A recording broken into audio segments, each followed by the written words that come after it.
Sino ang tunay na karibal ni Tobirama sa pagiging second Hokage? Alam mo bang hindi si Tobirama Senjo, agad-agad ang naging second Hokage?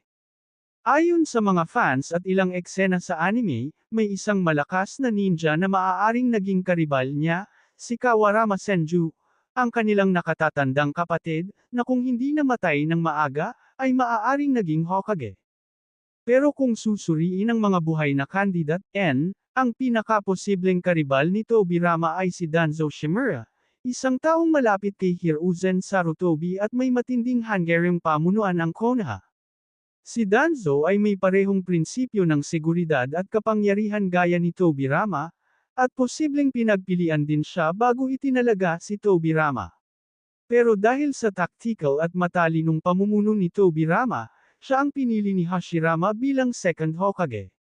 Ang tanong, kung si Danzo ang naging second Hokage, ano kaya ang itsura ng Konoha ngayon? Comment mo nga ang sagot mo.